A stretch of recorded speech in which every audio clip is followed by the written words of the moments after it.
Welcome back sa akin YouTube channel, MSK TV. So ayun guys, mga ilang linggo din bago tayo nakapag-vlog ulit, no? So, kamusta po kayo? So ayun guys, grabe yung mga nangyayari ngayon, no? Napapanood natin yung pagrarally ngayon ng mga Duterte supporters sa EDSA Shrine, no? Pinanawagan nila na bumaba si BBM, no, sa pagkapangulo, no. So ayun, tuloy pa din ang panghikayat nila na sumali nga sa kanilang people power daw, no, na ginagawa ngayon sa EDSA Shrine, no. So pero napapansin natin mga ilang araw na silang nanawagan or ilang napakatagal na nilang nanawagan dyan kasi tuwing Biyernes nandyan po yung mga DDS supporters, no, para manawagan na yun nga, people power daw, no. So yung mga vloggers nila, naka-alerto talaga yung mga vloggers nila, no. So yun, panay pang hikayat nila na sumali na nga dyan sa ginagawa nilang pagtitipon or pagrarally sa EDSA Shrine. So sila yung mga galit dati, no, sa people power. Sila yung galit sa pagrarally, no. Kaya nga nire-red tag nila yung mga nagrarally dati. Pero bumaliktad po yung mundo ngayon, no. Sila na po yung nasa kalye ngayon at nagrarally, no. So ayun, grabe. So talaga namang napapansin po natin na talagang yun nga, pagsuporta nila, no, sa pamilyang Duterte, yun yung pinaglalaban lang talaga nila ngayon, no? So yan, sa daming anomalya ngayon, no, sa vice presidente, no, kay dating Pangulong Rodrigo Duterte, no. So dun malinaw, no, na may mga nangyayaring hindi maganda nung panahon ni Duterte at nitong nag-DepEd Secretary itong si Sara Duterte, no. So ayun, naisip ko lang, no, so posible kaya na tatapatan ng mga loyalista itong ginagawa ngayon ng mga DDS, no, kasi talagang nakikita ko ay sobrang yabang na talaga ng mga DDS ngayon na nasa yung mga vloggers nila talaga namang no.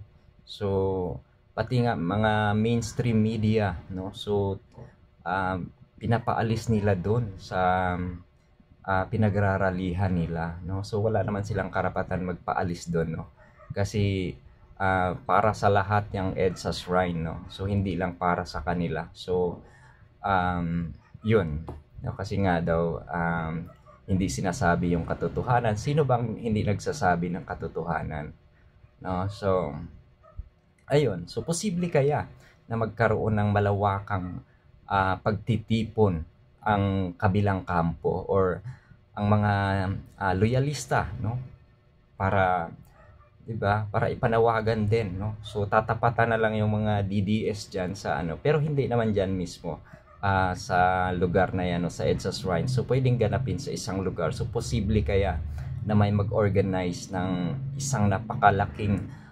pagtitipon, no, para ipanawagan itong impeachment, no, or resignation ni Sara, no. So kasi makikita naman natin talaga ngayon, so marami po talagang nanawagan, no, kagaya niyang mga Makabayan Black, talagang ipinagsisigawan nila na ikulong, no, si Duterte. So tsaka marami pong mga samahan ngayon talaga na yun, galit nga dyan sa mga Duterte, no, sa ginawa nilang AGK dati. So posible kaya na tapatan, no.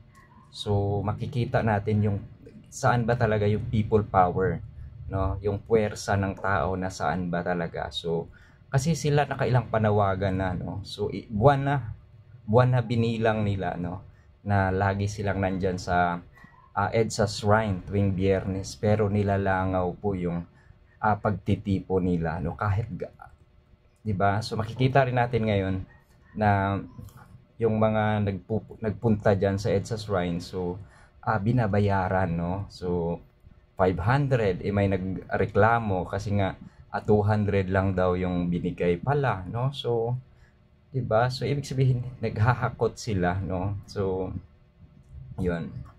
Pero ang sabi naman nila, hindi sila bayad, no? So 'yun.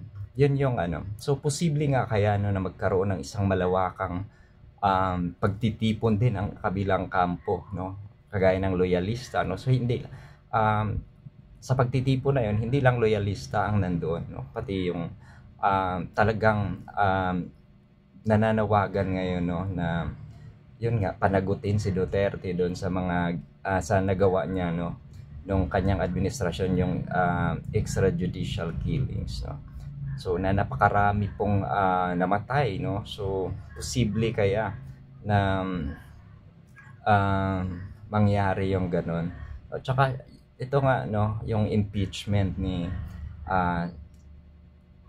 Vice President Sara Duterte, no. So kasi marami ngayong kumakalat talaga na impeach Sara, no. So yun, posible kaya na mangyari yung ganun, 'di ba?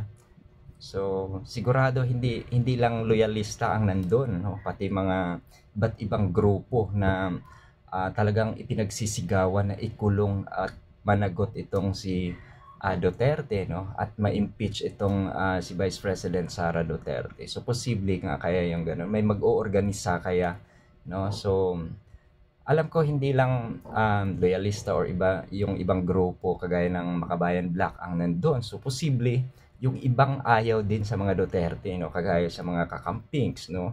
So magsanib puwersa, no. So posible nga kaya. So i-comment nyo guys, no. So yun lang guys, thank you so much for watching. Yun lang guys, bye bye, God bless po.